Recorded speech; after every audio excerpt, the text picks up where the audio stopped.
ॐ नमो अरिहन्ताणं ॐ नमो सिरसिद्धाणं ॐ नमो आयर्याणं ॐ नमो अजायाणं नमो सब साहुणं एसो पंच नमोकारो एसो पंच नमोकारो सब पावकनाशनो मंगलानंच सभे से परमंगहवहि मंगलं मंगलानंच सभे से परमंगहवहि मंगलं। बैठिए।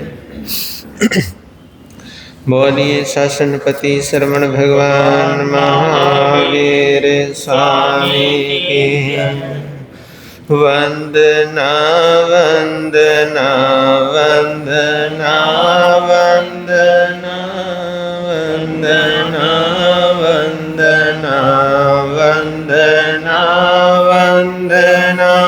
वीर तो ने जहाँ में उजाला किया वीर तो ने जहाँ में उजाला किया दूर पाखंड का सब झमेला किया दूर पाखंड का सब झमेला किया माता त्रिशला के प्यारे गुणी नंदना माता त्रिशला के प्यारे गुणी नंदना वंदना वंदना वंदना वंदना वंदना वंदना वंदना वंदना। बिन दुखियों पे तेरी कृपा थी बड़ी दिन दुखियों पे तेरी कृपा थी बड़ी प्रेम वर्षा की छम छम लगा दी झड़ी प्रेम वर्षा की छम छम लगा दी झड़ी कष्ट सागर से तारी सती चंदना कष्ट सागर से तारी सती चंदना वंदना वंदना वंदना वंदना वंदना वंदना वंदना।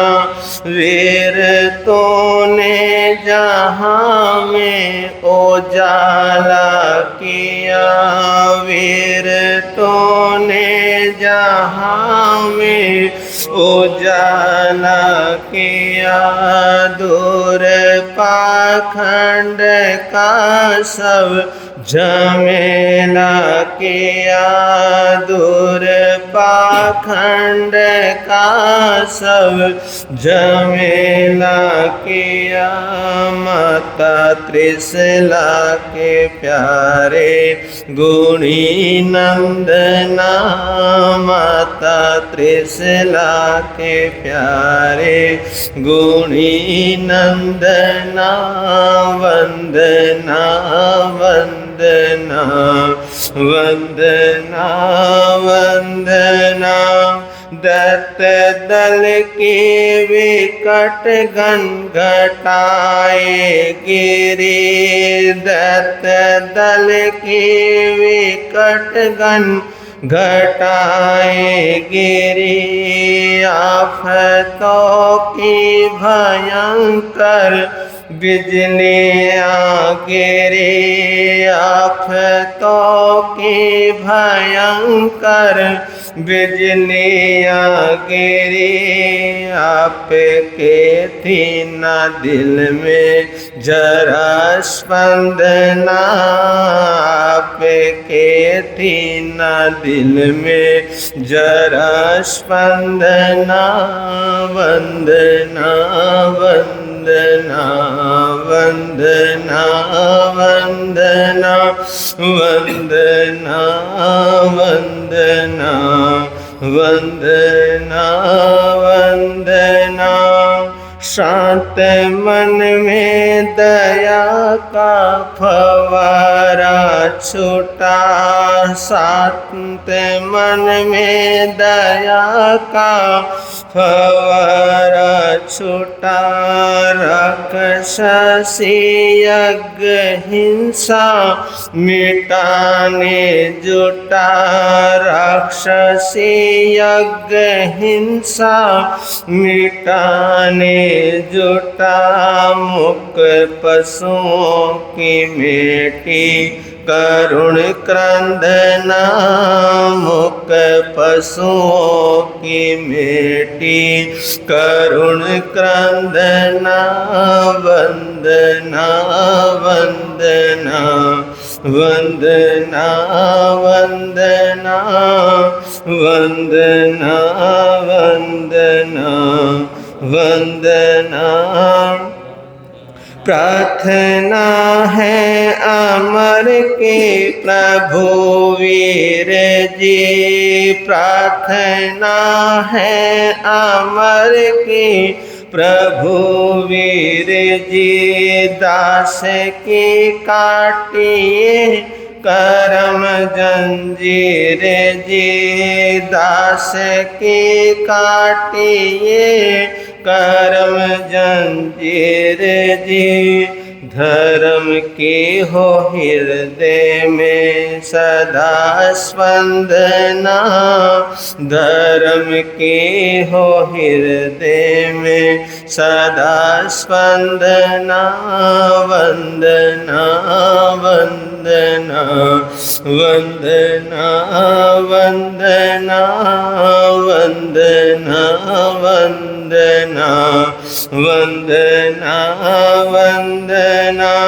वीर तूने जहाँ में उजाला किया, बोलिए वीर तूने जहाँ में उजाला दूर पाखंड का सब झमेला किया, दूर पाखंड का सब झमेला किया। माता त्रिशला के प्यारे गुणी नंदना, माता त्रिशला के प्यारे गुणी नंदना। वंदना वंदना वंदना वंदना वंदना वंदना वंदना वंदना। बोलिए शासनपति श्रवण भगवान महावीर स्वामी की।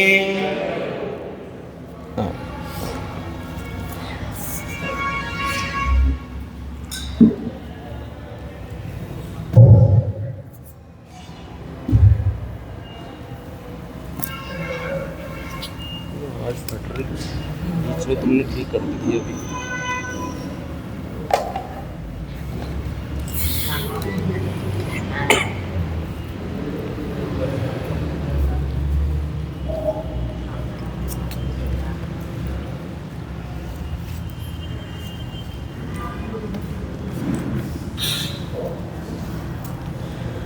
धम्मो मंगलमुकिठम् अहिंसा संयम तव देवावितं नमंसन्ति जस्य धम्मे संयमनो जो स्वरूप समझे बिना पाया दुख अनंत जो स्वरूप समझे बिना पाया दुख अनंत समझाया वह पद नमन श्री सद्गुरु भगवंत समझाया वह पद नमन श्री सद्गुरु भगवंत। सर्वप्रथम त्रिनानम तार्यानम शासनेश प्रभु परमात्मा श्रमण भगवान महावीर स्वामी जी के पावन श्री चरणों में कोटिशः वंदन कोटिशः नमन। समस्त गुरु भगवंतों के पावन श्री चरणों में मेरे आराध्य पूज्य गुरुदेव के पावन श्री चरणों में कोटिशः वंदन कोटिशः नमन। अन्य मुनिवृंद तथा इस प्रातःकालीन धर्म सभा में उपस्थित जिन शासन के उपासकों एवं उपासिकाओं आप सभी का हार्दिक हार्दिक स्वागत है।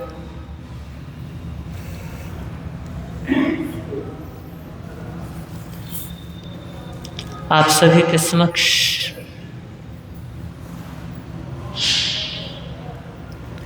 मेरी भावना रूपी अमृतमयी या प्यास को बुझाने वाली या तपस को बुझाने वाली बरखा जो शायद 2 महीने से ऊपर हो गए, 2 महीने से बरस रही है और हम सभी उसके नीचे भीग रहे हैं। अब ये नहीं पता कि कौन भीगा और कौन नहीं भीगा, लेकिन इतना तो जरूर है कि जो भी इसके नीचे आया है बूंदे तो सब पे पड़ी है।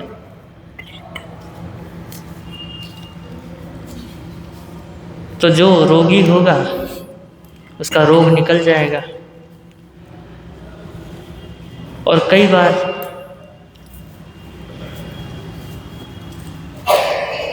कईयों के ऊपर बरसात की बूंद पड़ जाए, कईयों को एलर्जी भी हो जाती। कई बार स्वस्थ व्यक्ति भी क्या हो जाता है, रोगी हो जाता है। तो वो भी रोगी होना बहुत अच्छी बात है। अध्यात्म जगत में वो भी रोगी होना बहुत अच्छी बात है कि कोई व्यक्ति अगर अपने दुख को जान करके दुखी हो रहा है तो बहुत अच्छी बात है। कम से कम ये तो नहीं है ना कि अनजान होकर के क्या माने, सुख माने। तो जान तो रहा है कि मुझे इस वजह से दुख मिल रहा है, तो इतना ज्ञान हो जाना और उसके बाद दुखी होना, तो वो भी दुख बहुत फायदेमंद है। अगर किसी को अपनी बीमारी का पता है और बीमारी का पता हो तो वो क्या होता है, दुखी होता है कि मैं क्या हूँ, मैं बीमार हूँ, मुझे बुखार है, मुझे जुकाम है। तो उस दुख को जानने के बाद दुखी होता है तो साथ में और भी काम करता है। क्या करता है, जिससे दुखी हो रहा है उसको छोड़ने का प्रयास करता है। तो मेरी भावना में आप सभी गोते लगा रहे हैं।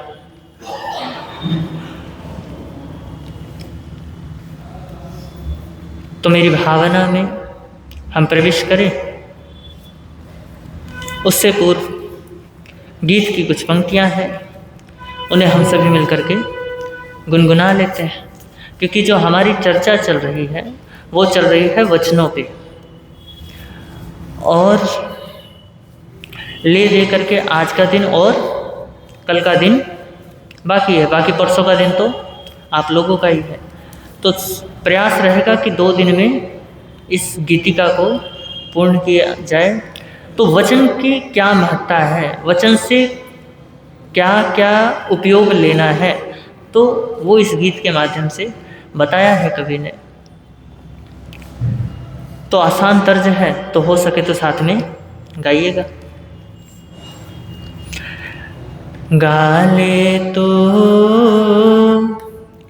गाले प्रभु के गीत मेरे मन, गाले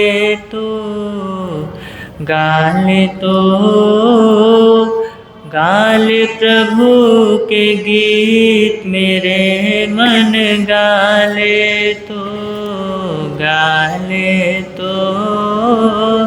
गाले प्रभु के गीत मेरे मन।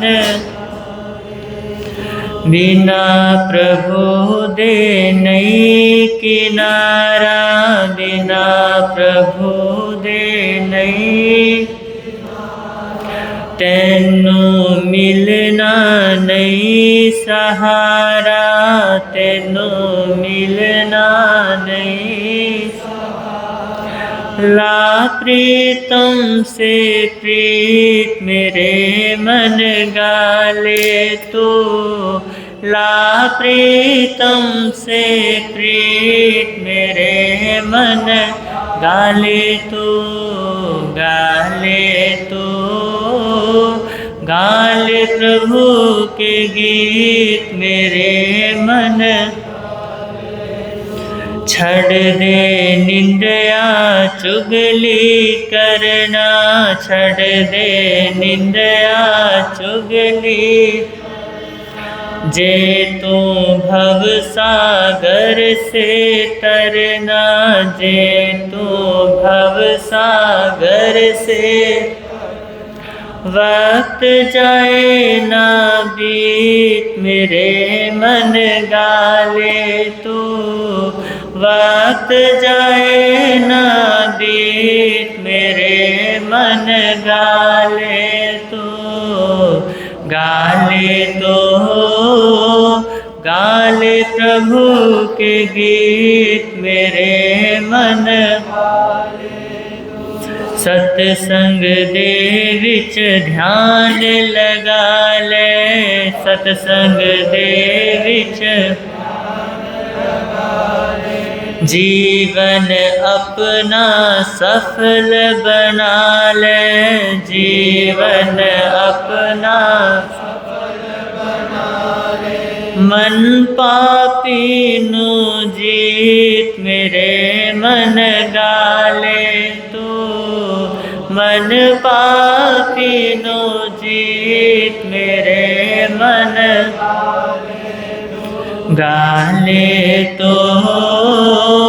गाले प्रभु के गीत मेरे मन।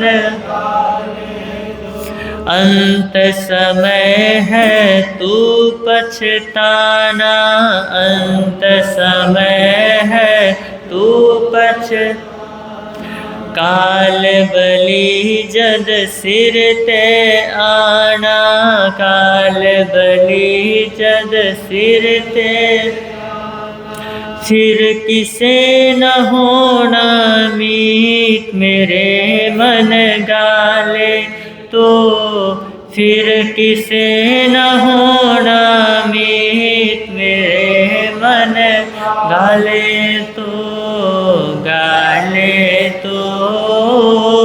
गाले प्रभु के गीत मेरे मन,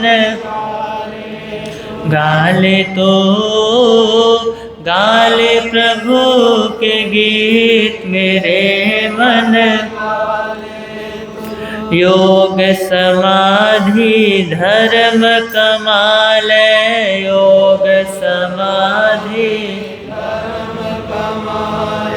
मुनि दर्शन मन शुद्ध बना ले, मुनि दर्शन मन है सतगुरु दी सीख मेरे मन गाले तो, ऐ सतगुरु दी सीख मेरे मन गाले तो, गाले तो गाले प्रभु के गीत मेरे मन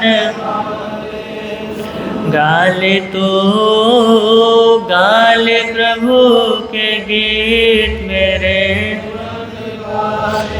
ला प्रीतम से प्रीत मेरे मन वक्त जाए ना बीत मेरे मन गाले तो मन पापी नो जीत मेरे मन गाले तो गाले तो गाले प्रभु के गीत मेरे मन गाले तो।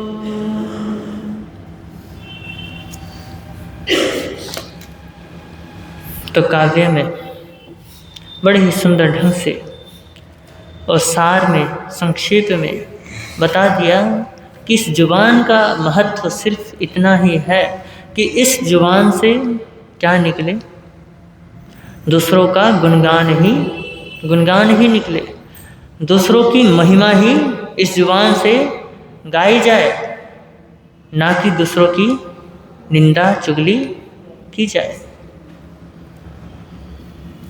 और आपको मैंने बताया था कि आदमी कितने कारणों से अप्रशस्त वचनों का प्रयोग करता है, याद है? परसों ही सुनाया था। चलो नाम ही बता दो। क्रोध, लोभ है, भय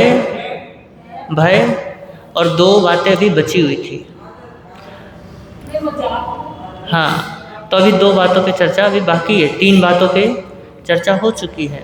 तो 5 कारणों से व्यक्ति अप्रशस्त वचनों का प्रयोग करता है। हाँ, मुझे पता है आपको याद है, वो पहले हिंट देना पड़ता है फिर याद आ जाता है। जैसे बच्चे बोलते हैं ना, याद करने के बाद बोलते बस एक शब्द बता दो, क्या कर दो, एक शब्द बता दो, फिर हम सारा क्या कर देंगे, सारा सुना देंगे। तो 5 कारण बताए थे और 5 कारणों में से 3 कारणों पे हम चर्चा कर चुके हैं और 2 कारण बचे थे, मजाक और आदत।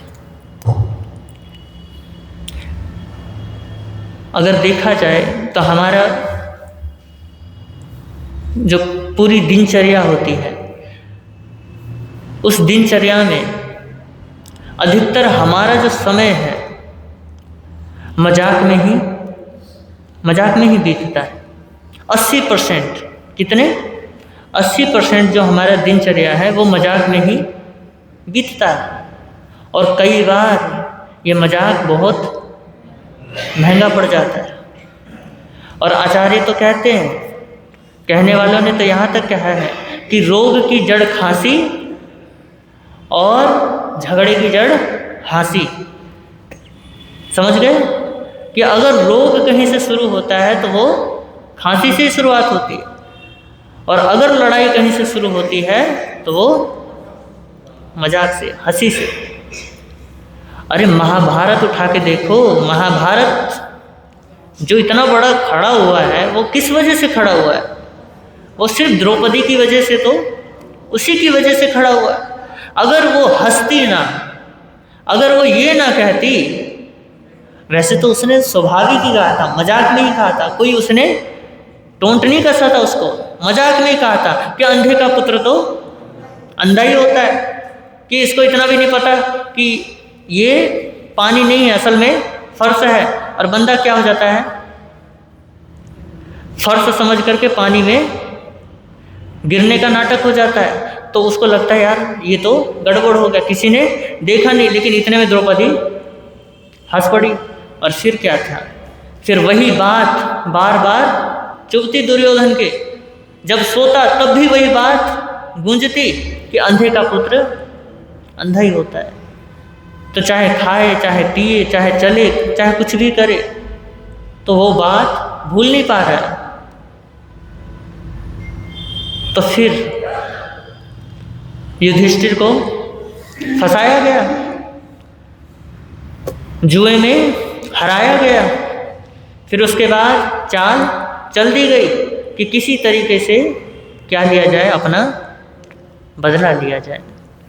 तो भरी सभा में द्रौपदी की इज्जत भी उतारी गई थी, लेकिन कृष्ण थे जिन्होंने क्या किया, द्रौपदी की इज्जत बचाई। तो देखिए, वचन के कारण से ही वो महाभारत खड़ा हो गया था। अगर वो द्रौपदी ना कहती तो महाभारत ना खड़ा होता। और कई लोग, एक बार क्या हुआ, मैं वैरागी था और आज्ञा पत्र लेने के लिए आचार्य नहीं, प्रवर्तक सुमन मुनि जी महाराज साहब के पास जाना था मैं। तो एक महाराज जी ने कहा कि ऐसा करना, आप जैन रामायण और जैन महाभारत लिख करके दिया उन्होंने कि आप ये लेकर के आना उनके पास, कि शुक्ल चंद जी महाराज साहब द्वारा लिखित है, तो वो उन्हीं परंपरा के हैं, तो उनके पास पुस्तक मिल जाएगी। तो मैं गया और मैंने वंदना की, सब कुछ बातें हुई। फिर लास्ट में मैंने कहा, गुरुदेव कि महाराज जी ने ऐसे ऐसे किताब बोली है, तो आपके पास वो किताब उपलब्ध है? तो गुरुदेव ने बड़ा गजब की बात कही, बोले कि जब घर घर महाभारत हो रहा है तो जैन महाभारत पढ़ने की क्या जरूरत है, क्या रामायण पढ़ने की जरूरत है? तो महाभारत तो हर जगह चल रही है, मजाक हर जगह होती है, मजाक मजाक में बात बहुत बढ़ जाती है, परिवार क्या होने लगते हैं, टूटने लगते, बिखरने लगते हैं। और देखना, जब भी परिवार टूटता है तो मजाक से ही, सबसे पहले मजाक ही होता है। मजाक में कोई बात कह दी जाती है, मुंह फुला लिया जाता है, बात बताई नहीं जाती है। और जब बात नहीं बताई जाती है तो फिर गलत फहमियाँ पलने लगती है। और गलत फहमियों में कई बार फिर क्या करते हैं, फिर कोई ना कोई ऐसी बात भी छेड़ देते हैं जिस वजह से फिर आपके बीच में कलह भी होता है। तो आचार्य कहते हैं कि मजाक क्या करो, मजाक बिल्कुल कम करो, मजाक करना ही नहीं है। अगर आपने कभी किसी की खिल्ली उड़ाई तो ये मत समझना कि तुम्हारी खिल्ली कभी उड़ने वाली नहीं है, तुम्हारी भी कोई ना कोई खिल्ली उड़ाएगा ही उड़ाएगा। तो इसलिए सोच समझ करके क्या करो, सोच समझ करके बोलो कि मैं मजाक में कह क्या रहा हूँ। और देखिए, कई बार जो मजाक करता है ना व्यक्ति, वो अपना मजाक भी उड़वा लेता है।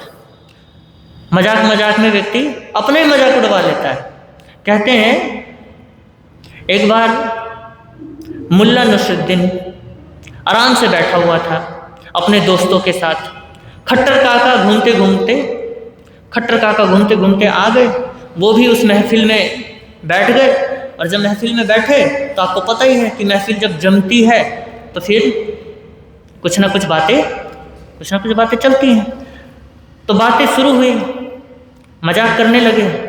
तो मुल्ला नसरुद्दीन ने कहा कि भाई सुनो सुनो सुनो, सारे चुप हो जाओ।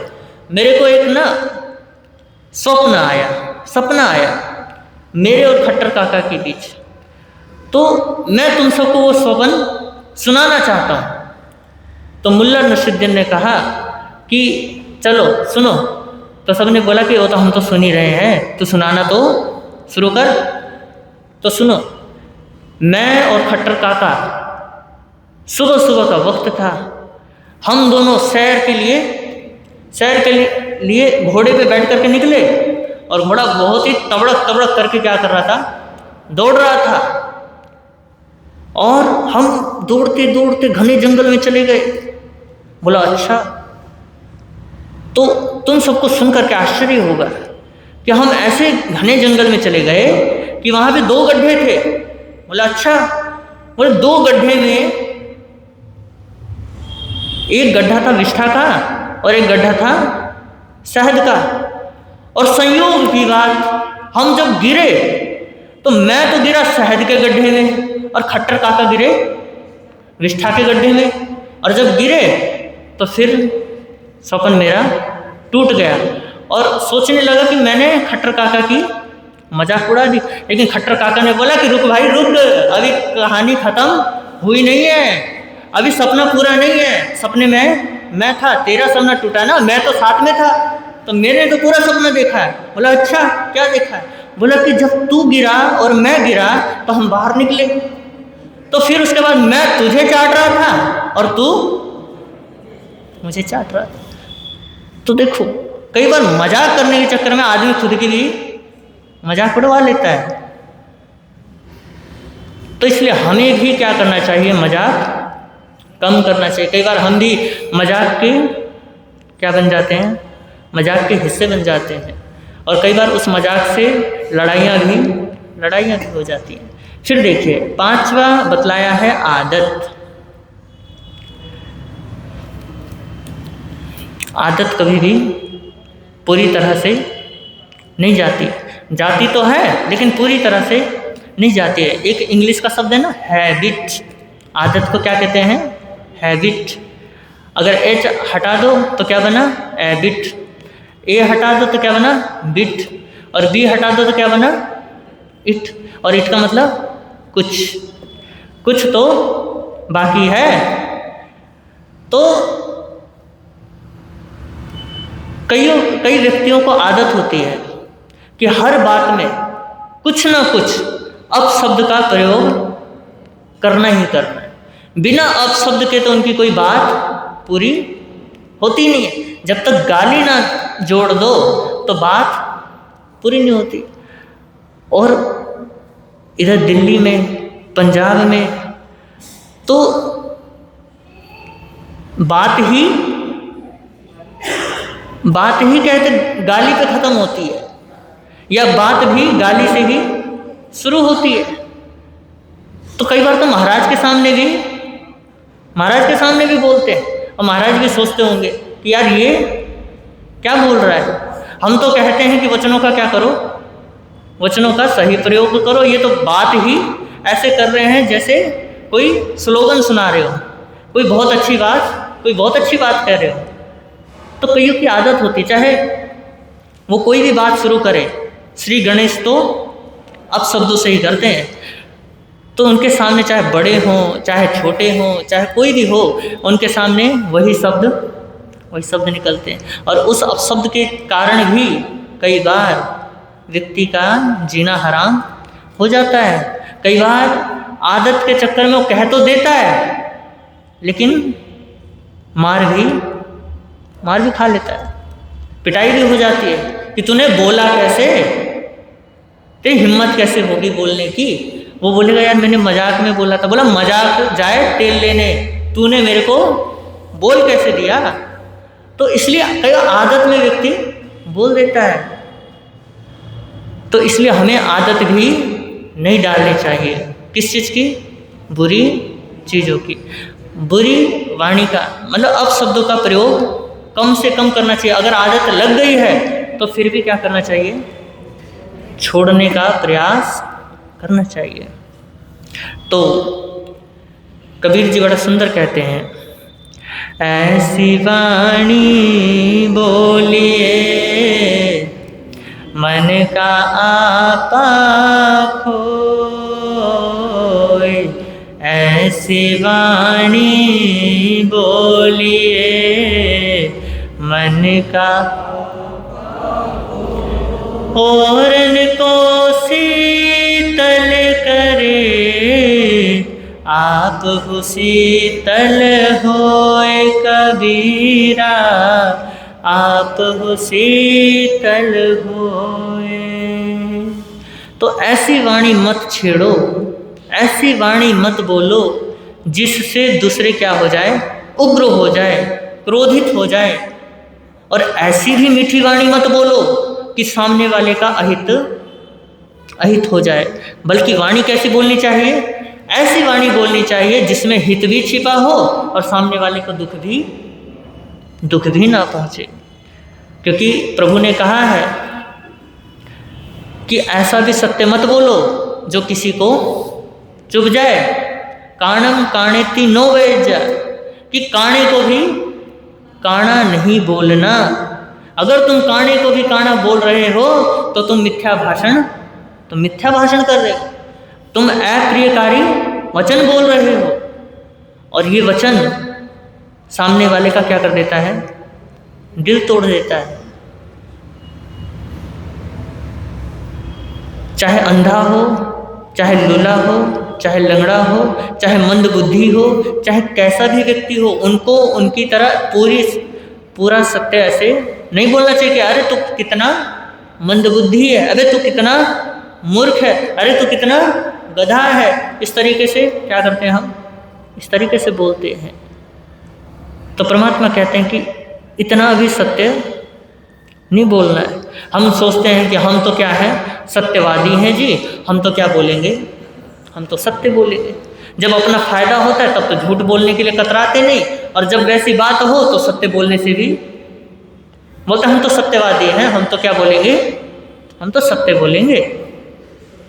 लेकिन वो सत्य आपका झूठ ही होता है, क्योंकि कहा है सत्यम ब्रूयात प्रियम ब्रूयात, न सत्यम प्रियम ब्रूयात।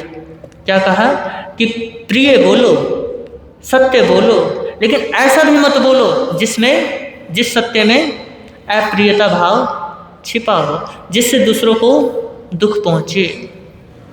तो सभी जितने भी शुभ कार्य होते हैं, उन सभी कार्यों में अगर वाणी क्या है, मीठी है, मधुर है, सत्य से जुड़ा हुआ है, तो वो कार्य क्या होता है? वो कार्य पूर्ण होता है, वो कार्य पुण्यकारी होता है। लेकिन अगर आप कोई पुण्य कार्य भी कर रहे हो, लेकिन उसके साथ सत्य नहीं है आपके जुबान पे, तो वो भी आपके लिए क्या बन जाता है? पापकारी बन जाता है। और आपने सुना है वो कथा हनुमान जी की, जब राम जी अयोध्या आते हैं तो दानशाला खुलवाते हैं, और वहाँ के जो दान देने वाले का काम जो है हनुमान जी को सौंपा जाता है। राम जी के सबसे ज़्यादा विश्वसनीय कौन है? हनुमान है। और हनुमान को काम सौंप दिया कि तू क्या करना, सबको दान देना।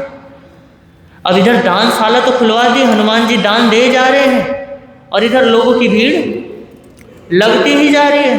कोई छोटा मोटा राज्य भी तो है नहीं, अयोध्या नगरी है, और राम ने दानशाला खुलवाई है, तो उस दानशाला से सभी दान लेना चाहते हैं।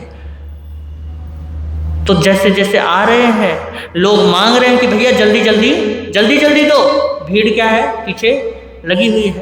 तो हनुमान जी दे रहे हैं, तो भीड़ क्या करी जा रही है? बेसब्री से मांगी जा रही है। तो इधर हनुमान जी का दिमाग छटक गया। वो बोले अबे, फिर अपशब्दों का भी प्रयोग करने लगे, गालियां देने लगे। और जब गालियां देने लगे तो ये बात राम जी तक पहुंचेगी। यार हनुमान, तू ऐसा कर रहा है। कई बार होते हैं राम के जो हनुमान होते हैं ना, कई बार दिमाग खराब हो जाता है।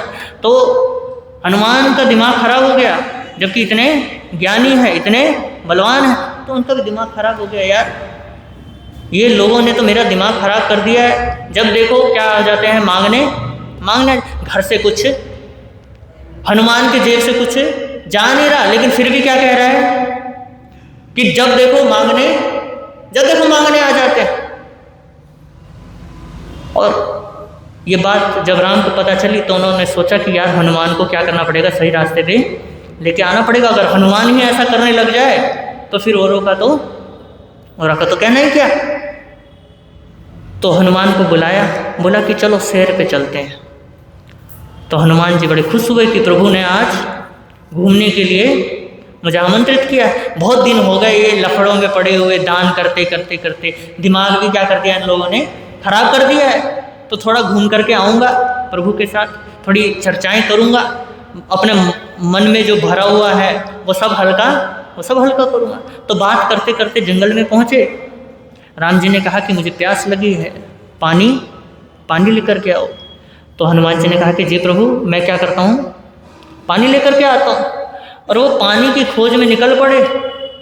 खोजते खोजते पहुँच गए नदी के किनारे। देखा बिल्कुल स्वच्छ पानी बह रहा है, सोचा कि प्रभु को पिलाने से पहले मैं पहले खुद चेक कर लूँ कि पानी ठीक है या नहीं है। तो पानी क्या करते हैं, पानी को चख करके देखते हैं कि पानी तो मीठा है, अच्छा है। और पीते पीते एकदम से नज़र पड़ती है कि एक प्राणी जो है ध्यानस्थ बैठा हुआ है। लेकिन आश्चर्य बहुत हुआ, आश्चर्य भी हुआ और डर भी गए कि ये क्या देख लिया मैंने।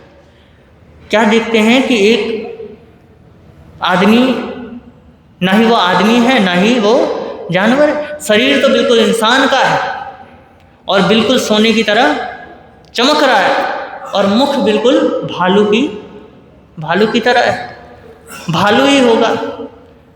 लेकिन ये चीज़ देख करके वो बड़ा आश्चर्यचकित हुआ और उसके बाद पहुंचा और पूछने लगा कि भाई साहब कौन?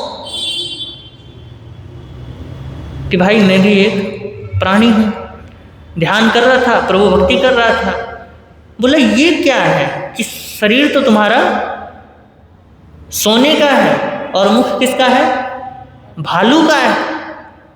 ऐसा तो कभी मैंने नहीं देखा। तो उसने कहा कि भाई इसके पीछे भी बहुत लंबी कहानी है। मतलब लंबी कहानी होगी लेकिन शॉर्ट में क्या कर दो, शॉर्ट में सुना दो। जैसे आप कहते हो ना महाराज कोई बात नहीं, बात बड़ी होगी, शॉर्ट में क्या कर दो, शॉर्ट में सुना दो। तो वो भी कहने लगे कि शॉर्ट में सुना दो, मेरे को प्रभु को क्या देना है? पानी देना है। तो कहने लगे कि पिछले जन्म में मैंने दान तो दिया, भर भर के दिया, लेकिन मैंने उस दान के साथ अभिमान भी किया और अभिमान के साथ इस जुबान का दुरुपयोग भी किया। मैंने अपशब्दों का प्रयोग किया। और उसके बाद मैं जब मरने के बाद अब ये मेरे को क्या मिला? जन्म मिला। इसमें दान के फल स्वरूप मुझे शरीर तो क्या मिल गया? सोने का मिल गया। लेकिन जो मुंह है ना वो किसका मिला? भालू का मिला। तो वो तो हनुमान जी तो समझ गए कि प्रभु ने मेरे को किस लिए भेजा है। और फटाफट पानी वहीं छोड़ करके पहुँचे प्रभु के चरणों में। बोले प्रभु मैं क्या हो गया? मैं समझ गया, अब से मैं क्या नहीं करूँगा, अब से मैं अपशब्दों का प्रयोग नहीं करूँगा। तो देखो कई बार शुभ कार्य भी कई बार अशुभ कार्य हो जाते हैं। तो इसलिए हमें भी शुभ कार्य करना है तो शुभ भाषा का भी प्रयोग करना चाहिए। चाहे धर्म का क्षेत्र हो चाहे गृहस्थ का क्षेत्र हो, दोनों में ही मधुर वाणी परम आवश्यक है। तो किसी शायर ने कहा है कि आँखों में प्रेम हो तो दुनिया सुंदर लगती है। क्या कहा? आँखों में प्रेम हो तो पूरी दुनिया सुंदर लगती है। बोलने में मिठास हो तो दुनिया झुकने लगती है या नहीं? अगर जो व्यक्ति जितना अच्छा बोलता हो उसके पास दुनिया आती है। पूरी दुनिया क्या होती है? दुनिया झुकती है। किसके कारण? उस मिठास के कारण, उस मधुर वाणी के कारण। अगर आप संतों के पास भी आते हो ना तो संत मीठा बोलते हैं, इसलिए क्या होते हो? इसलिए आते हो। अगर संत भी कड़वा कड़वा बोलने लग जाए ना तो फिर बताओ आप आओगे? सही से बोलना, हृदय में हाथ रख के बोलना। अब मतलब ये फॉर्मेलिटी मत करना कि महाराज आप तो क्या हो, संत हो तो हम क्यों नहीं आएंगे, हम तो जरूर आएंगे, ऐसा मत कहना। बोलना कि अगर महाराज तुम कड़वा बोलोगे तो हम क्यों ही आएंगे, क्यों आएंगे। अगर परिवार में भी अगर कोई कड़वा बोलता है तो उससे हम बताओ बात करना पसंद करते हैं, उनसे भी दूरी बना करके चलते। तो महाराज आप भी कौन सी खेत की मूली हो, आपसे भी हम दूरी बना करके चलेंगे। तो इस जुबान में बहुत ताकत है। कितनी इंच की जुबान है ये? 3.5 इंच की जुबान है। लेकिन इसके अंदर इतना बल है कि 6 फुट के आदमी को, 6 फुट के इंसान को मारने का ताकत रखती है। और पता है क्या हुआ? एक बार गुरुदेव प्रवचन करके हटे ही थे, तो आप लोग जैसे वंदना करने आते हो ना, ऐसी वंदना की लाइन लगी हुई थी, तो वंदना कर रहे थे।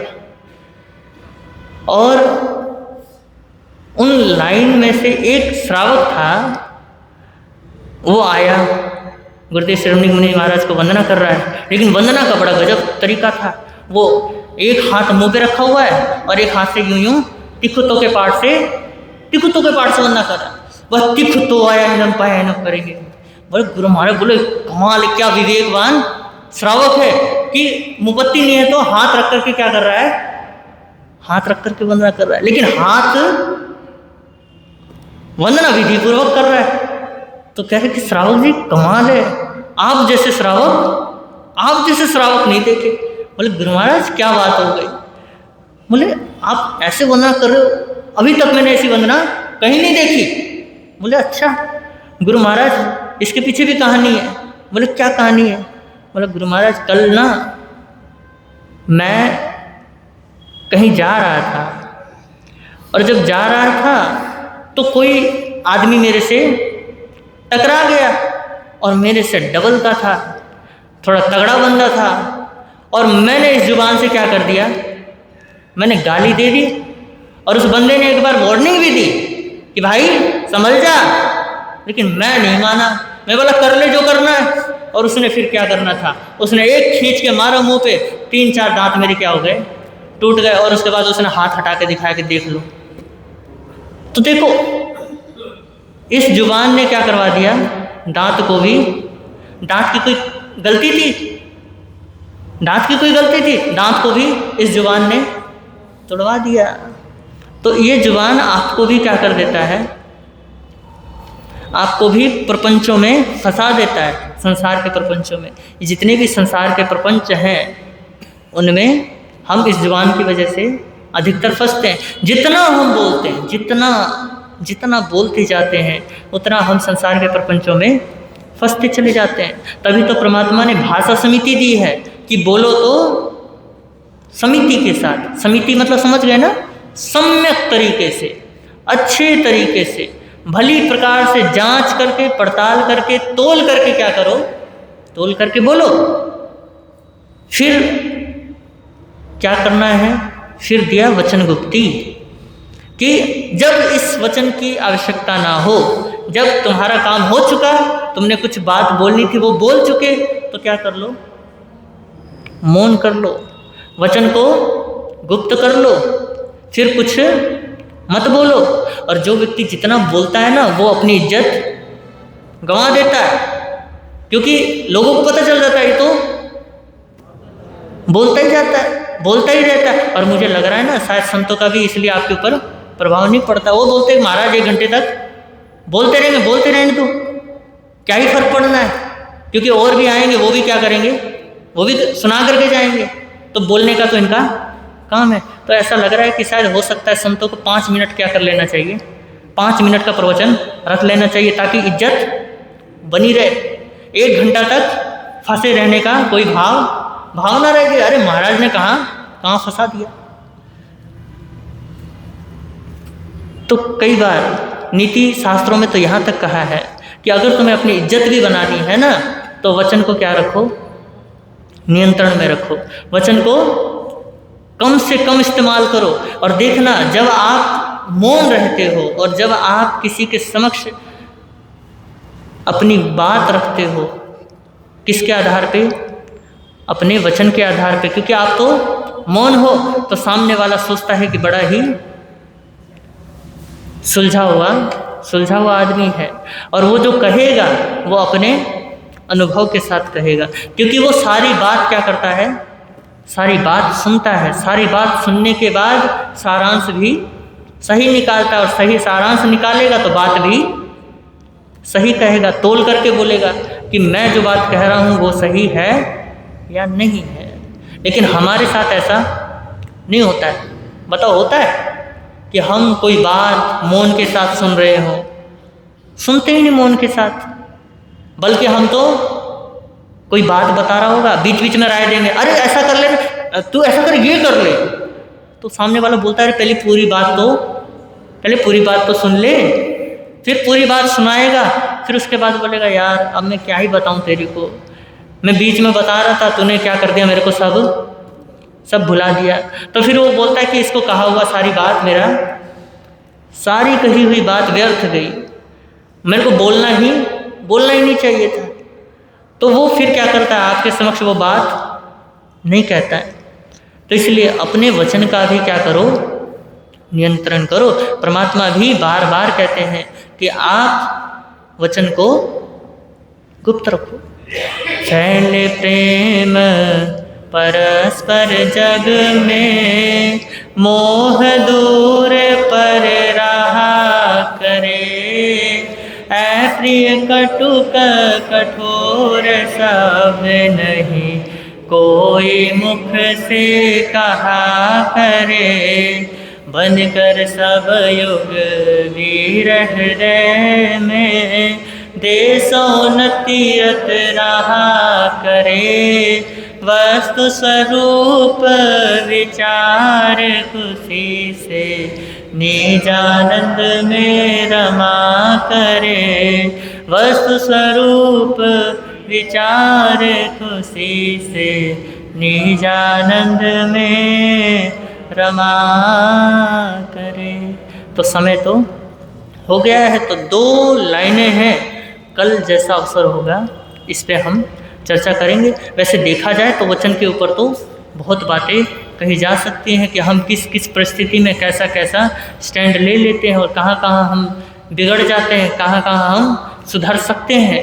तो इन बातों के ऊपर बहुत लंबी चर्चा हो सकती है, लेकिन मेरी भावना को भी पूर्ण करना है, क्योंकि भैया जाने से पहले क्या कर दो, सही से पूर्ण कर दो, नहीं तो आधा अधूरा सा अच्छा नहीं लगता है ना। खाना अगर खाओ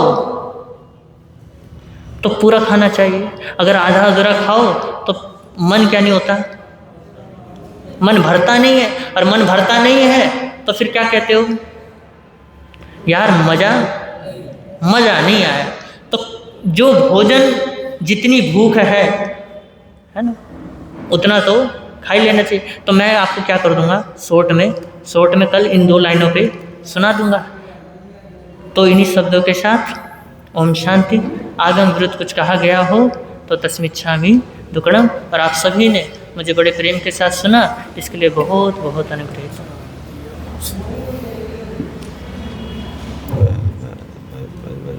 ठीक है। मेरे नाम के हीरे मोती, गुरु नाम के हीरे मोती, प्रभु नाम के हीरे मोती मैं बिखराऊं गले गले। ले लो रे कोई राम का प्यारा, शोर मचाऊं गली गली। ले लो रे कोई गुरु का प्यारा, शोर मचाऊं गली गली।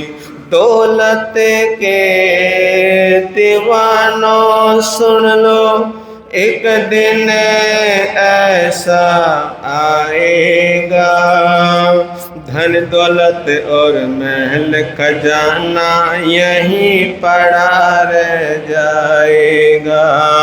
अरे धन दौलत और महल खजाना यहीं पड़ा रह जाएगा। सुंदर काया मिट्टी बनेगी, सुंदर काया मिट्टी बनेगी, चर्चा होगी गले गले। ले लो रे कोई राम का प्यारा, शोर मचाऊं गली गली। ले लो रे कोई गुरु का प्यारा, शोर मचाऊं गली गली। जिसको तो कहता अपना, वो तेरा मेहमान नहीं। झूठे जग में फंसा है वो सच्चा इंसान नहीं। जग का मेला 2 दिन का, जग का मेला 2 दिन का, अंत में होगी चला चले। ले लो रे कोई राम का प्यारा, शोर मचाऊं गली गली। ले लो रे कोई गुरु का प्यारा, शोर मचाऊं गली गली। दुनिया को कब तक तू बंदे अपना कहता जाएगा। वीर नाम को भूल गया है, अंत समय पछताएगा। अरे वीर नाम को भूल गया है, अंत समय पछताएगा। 2 दिन का ये चमन खिला है, 2 दिन का ये चमन खिला है, फिर मुरझाए कली कली। ले लो रे कोई राम का, शोर मचाऊं गली गली।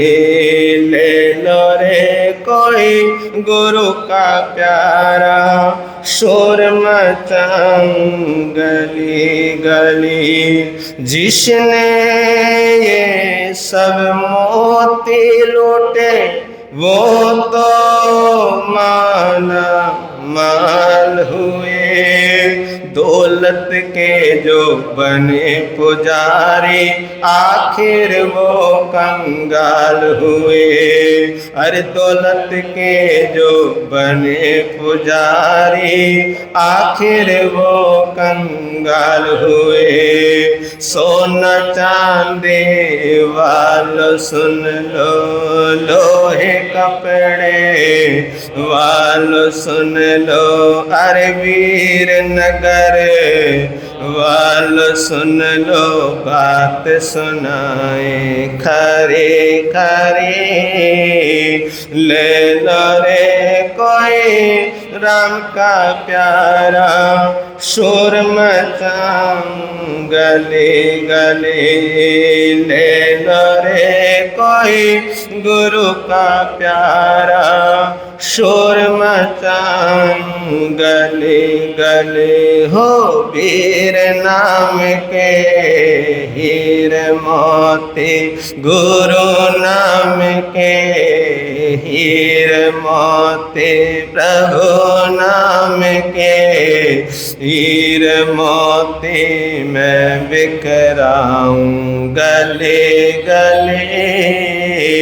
ले लो रे कोई राम का प्यारा, शोर मचाऊं गली गली।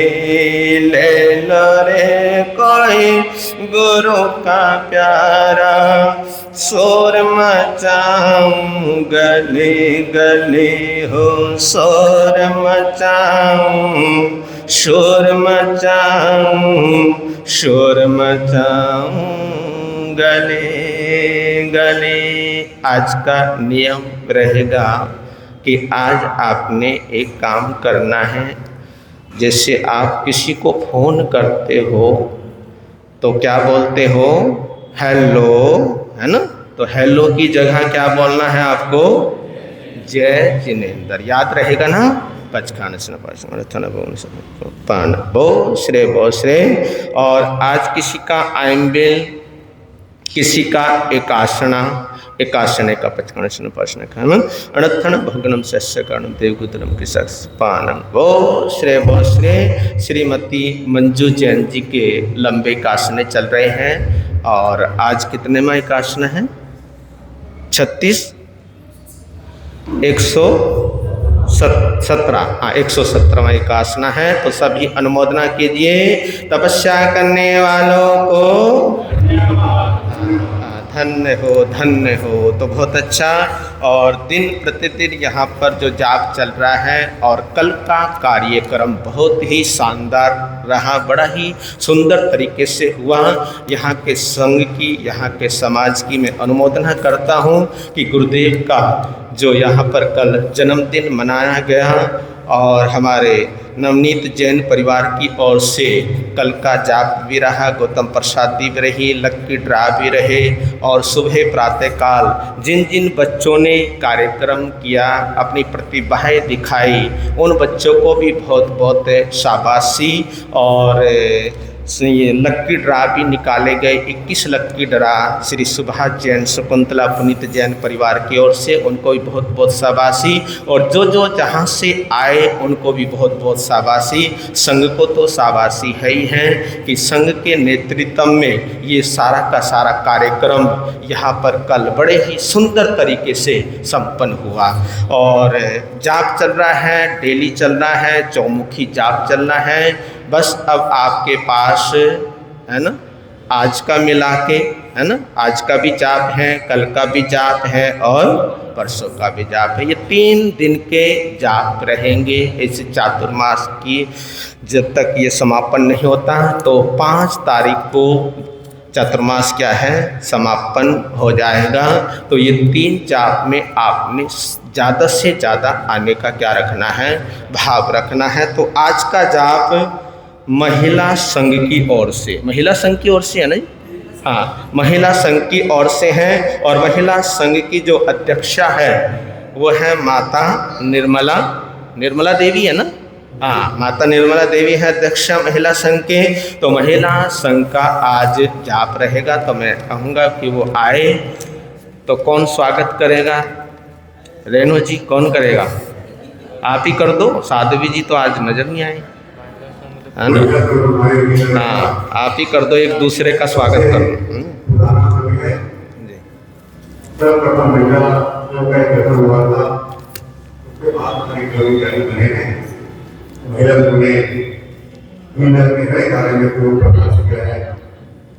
अच्छा, बहुत बढ़िया, हर्ष हर्ष। हाँ, तो महिला संघ की ओर से आज का जाप है। तो महिलाओं को भी निवेदन कर रही हैं और पुरुषों को भी निवेदन कर रहे हैं कि आज हमारा महिला संघ की ओर से जाप है, तो आपने सभी ने जाप में आने का भाव रखना है। माता निर्मला देवी माता जी कह रहे थे कि महाराज जी 3 बजे से रख लो। अब बताओ 3 बजे से